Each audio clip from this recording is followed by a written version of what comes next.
you, Lord, with a grateful heart. Que Dieu vous bénisse, que Dieu vous bénisse. Je suis reconnaissant au Seigneur ce matin pour la vie, bien aimé. La vie vaut mieux que tout. Donc je dis merci à Dieu pour la vie. Je voudrais préciser à YouTube, Facebook et tout le reste là que je n'ai aucun droit sur la musique de Don Moon. Donc ne me facturez rien. Je n'ai pas de droit sur cette musique. Je ne perçois pas d'argent sur cette musique. Alors que le Seigneur, n'est-ce pas, effectivement, soit béni ce matin, celui qui nous donne la vie, qu'il soit béni, béni, béni.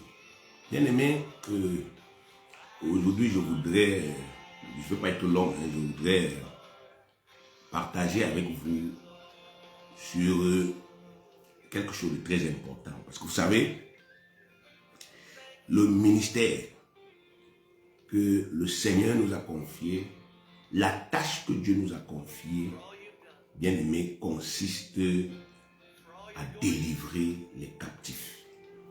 Donc je voudrais parler aujourd'hui de la notion de proie et de prédateur spirituel.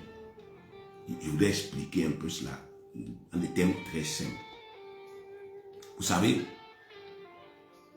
il y a 4 formes de vie dans l'univers. Il y a 4 formes de vie qu'on appelle encore des règnes. Il y a le règne minéral, il y a le règne végétal, il y a le règne animal et il y a le règne spirituel. Nous, les êtres humains, nous sommes familiers avec le règne minéral, le règne végétal et le règne animal. En sciences, quand on était à l'école, c'est ce qu'on nous a enseigné. On nous a dit qu'il y a 3 formes de vie sur la terre. Et toutes ces 3 formes de vie-là appartiennent au domaine naturel. Donc, c'est des formes de vie qui appartiennent au domaine physique, au domaine naturel. C'est des choses que vous pouvez voir avec les yeux. Vous pouvez toucher, vous pouvez étudier la science. Il y a une science qui étudie les minéraux. Il y a une science qui étudie les végétaux. Il y a une science qui étudie les animaux, y compris l'homme. L'homme appartient au règne animal. Donc, voilà un peu, bien aimé, ce que la science nous a enseigné. Mais quand vous revenez maintenant dans la Bible qui est la parole de celui qui a créé ce règne, tous ces 4 règnes-là, qui est Dieu, quand vous revenez dans sa parole, celui qui a créé tous ces 4 règnes, c'est-à-dire toutes ces 4 formes de vie, il vous dit qu'il y a effectivement une forme de vie minérale. Dieu reconnaît qu'il y a de la vie dans la terre, une vie qui est toujours fécondée par l'eau. Ouais, partout là où il n'y a pas l'eau, la terre s'assèche. Mais dès que l'eau tombe, l'eau a le pouvoir de féconder la vie qu'il y a, n'est-ce pas, effectivement, dans la terre. Et ce qui fait en sorte que lorsqu'il pleut quelque part, vous voyez, après un certain temps, les plantes poussent ainsi. Ça, c'est la manifestation du règne de la vie minérale. N'est-ce pas, les végétaux se nourrissent de ça pour pouvoir vivre. Et l'homme se nourrit des végétaux, et n'est-ce pas, effectivement, les animaux se nourrissent aussi des végétaux pour pouvoir vivre. Donc, il y a ces 3 formes que nous connaissons. Mais Dieu nous dit encore qu'il y a une forme de vie, une 3e forme, une 4e forme de vie qu'on appelle, n'est-ce pas, effectivement, le règne spirituel. Bien aimé, il faut que vous compreniez. Je le dis pourquoi? Parce que il y a des gens qui jusqu'à présent ne s'expliquent pas pourquoi un certain nombre de phénomènes négatifs et récurrents se produisent dans leur vie et les empêchent de pouvoir être épanouis. Quand moi je regarde un quartier à Bétois, comme le quartier Mokolo 1, et quand vous regardez le quartier Mokolo 1, vous allez voir que beaucoup de gens dans ce quartier étaient promis à un grand avenir.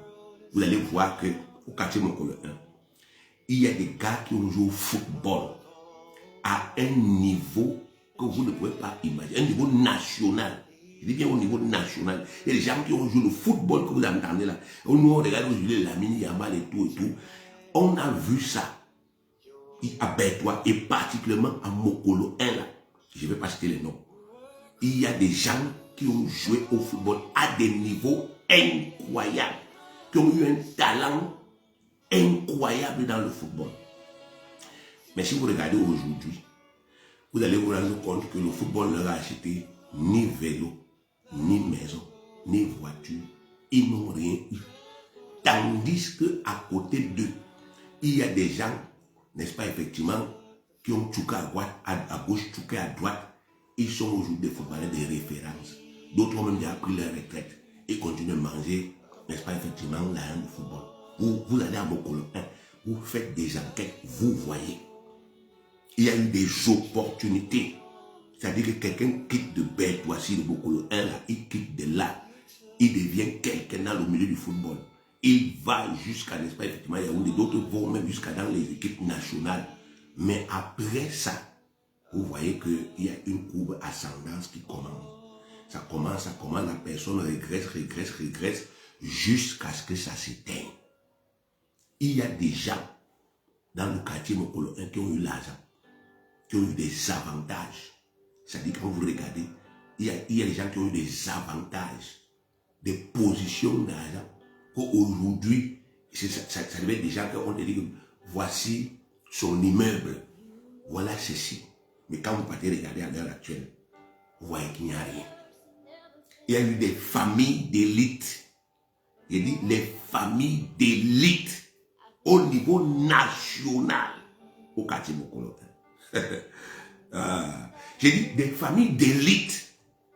Que quand tu es à Yaoundé, tu dis à quelqu'un que je suis dans tel quartier et puis bon, mon voisin c'est telle personne. Les gens disent quoi?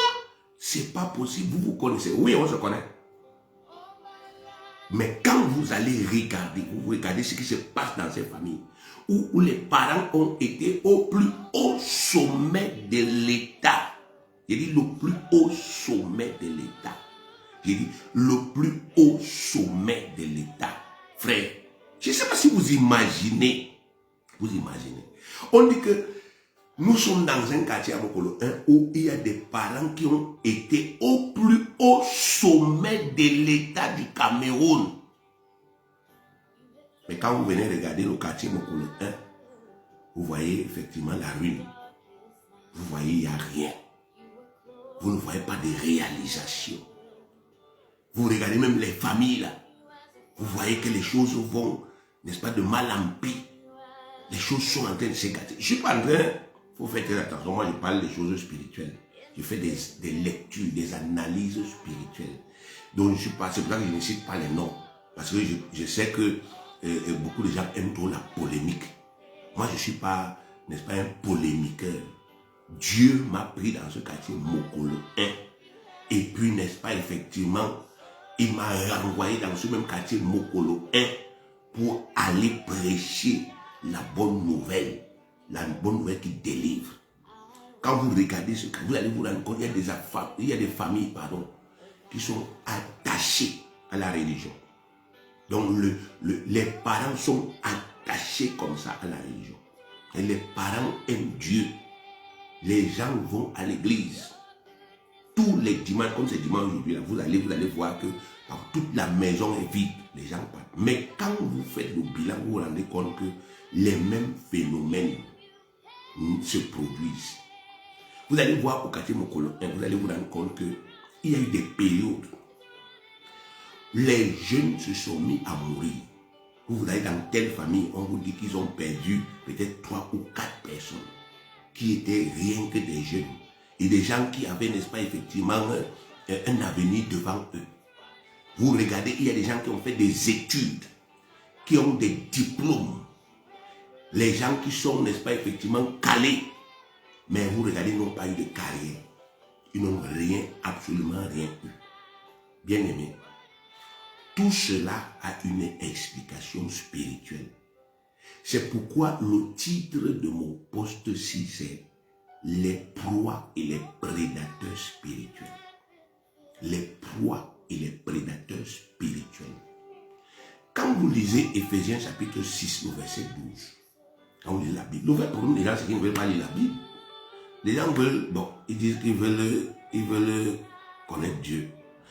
Mais ils ne veulent pas lire la Bible, bien aimé.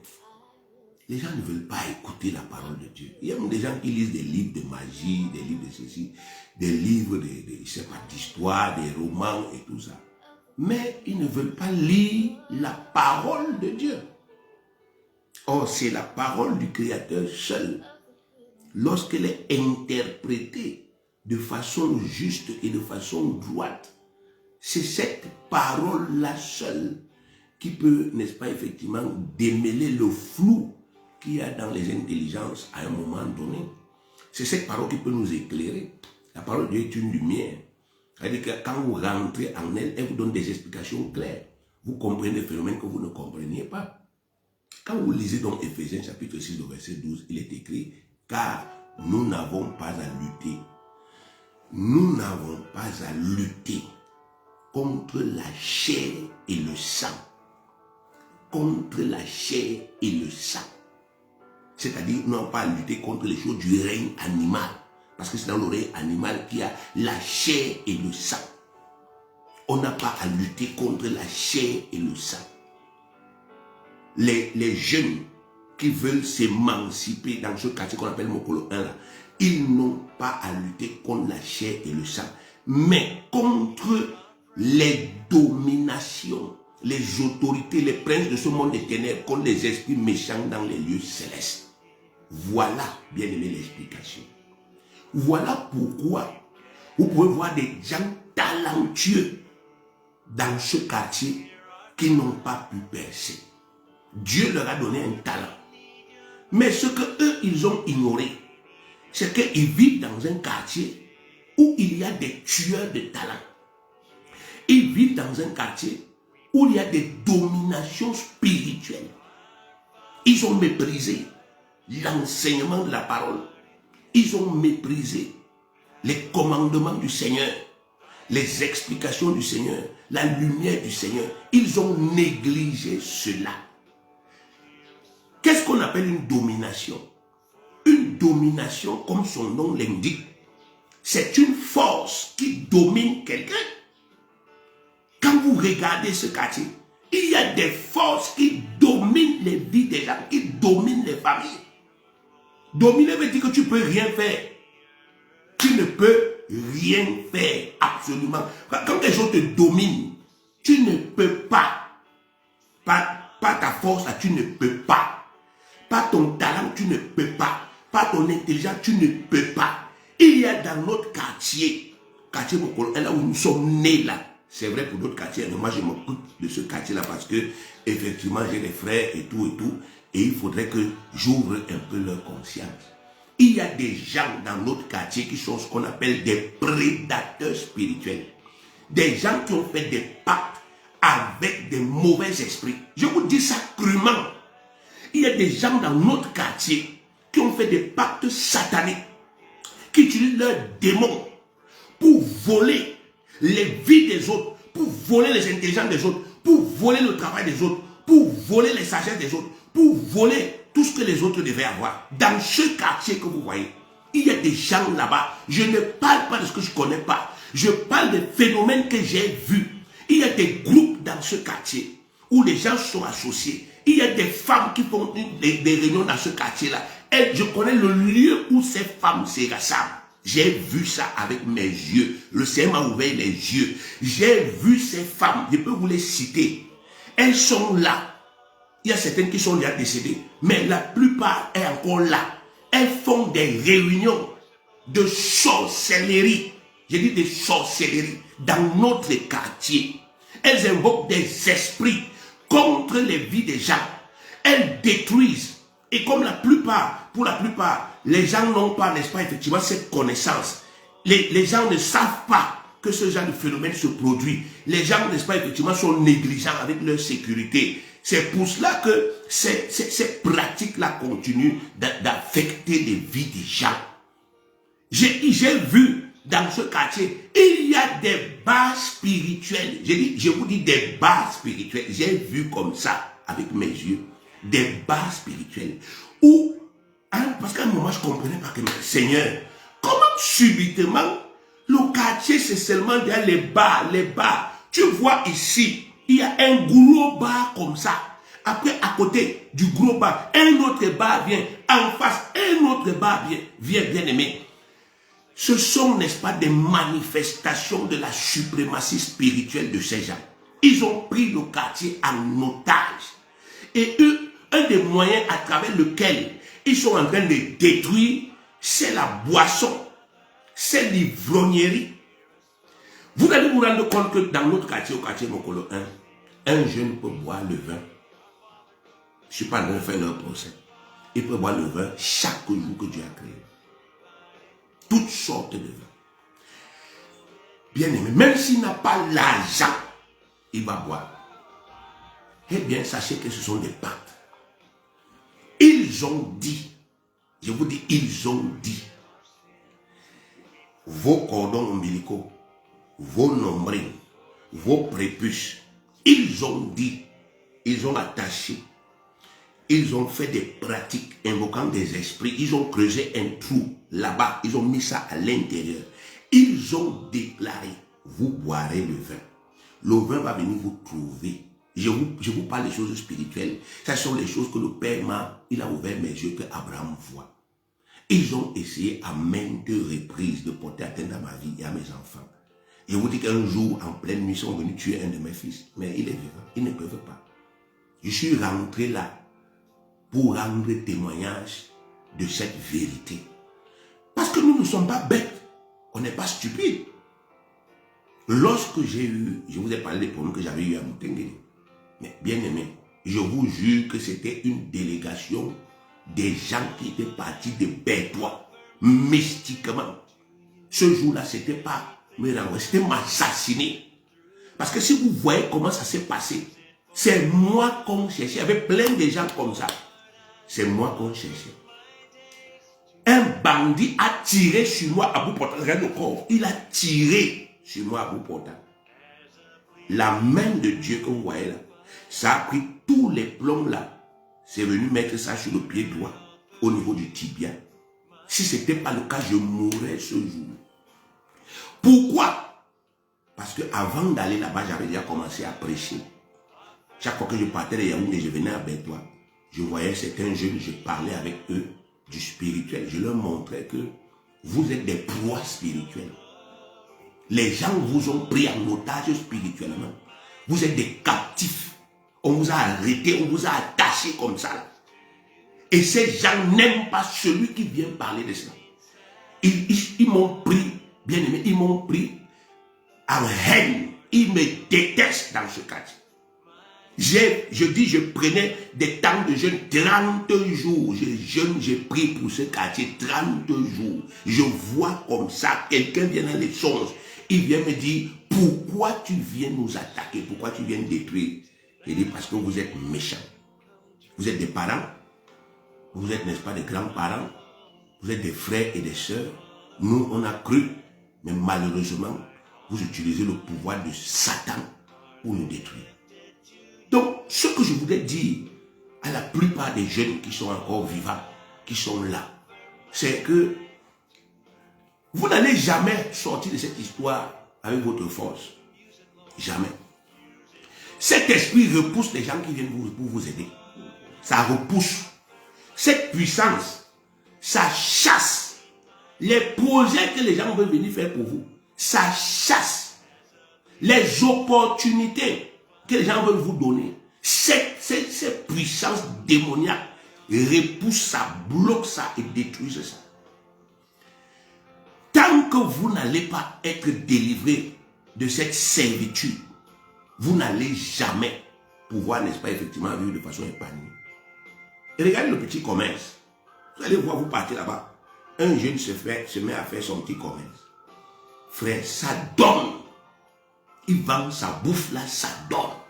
Les gens viennent manger.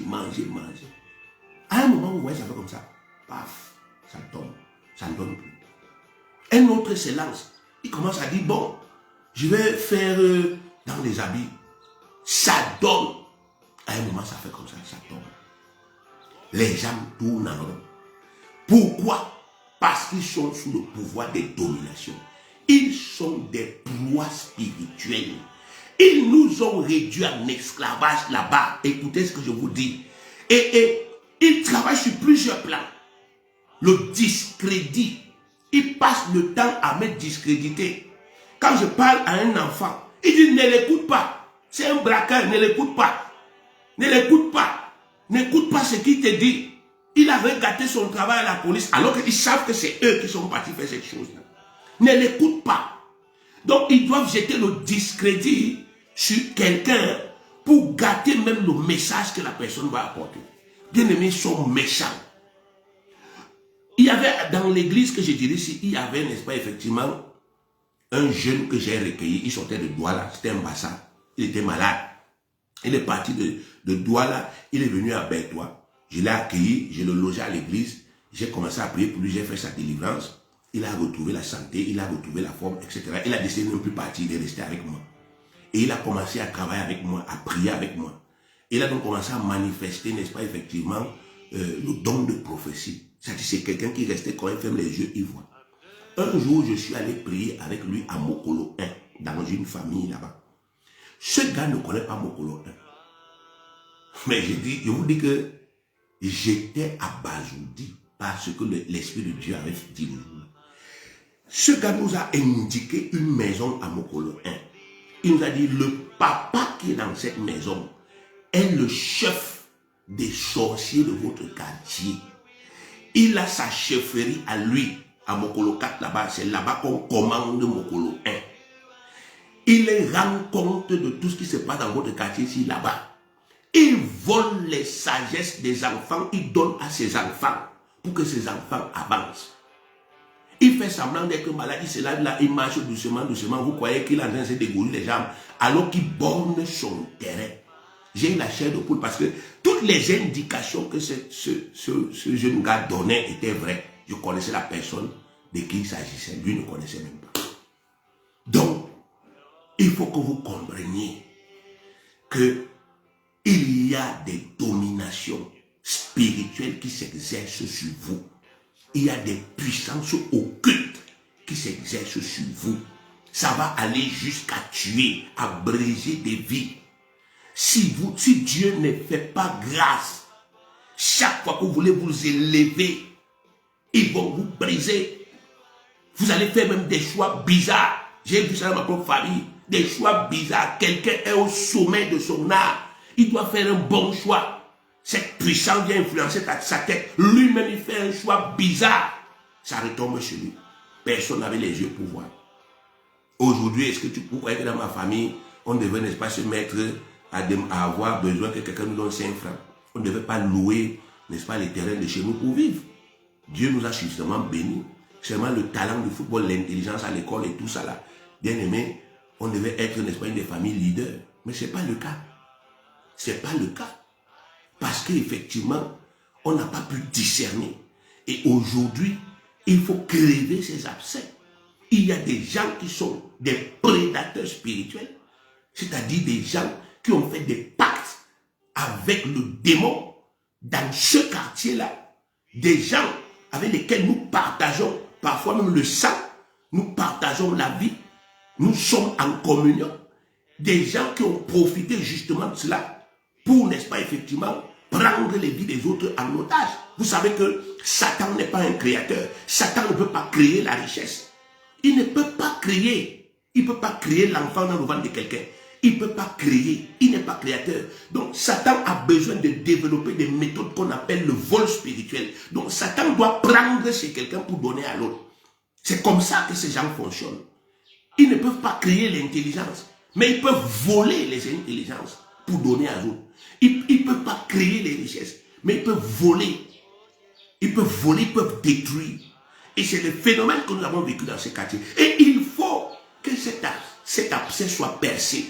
Jésus-Christ a dit dans Luc chapitre 4, verset 18, « L'Esprit du Seigneur est sur moi parce qu'il m'a oint pour annoncer une bonne nouvelle aux pauvres. Il m'a envoyé pour guérir ceux qui ont le cœur brisé, pour proclamer aux captifs la délivrance.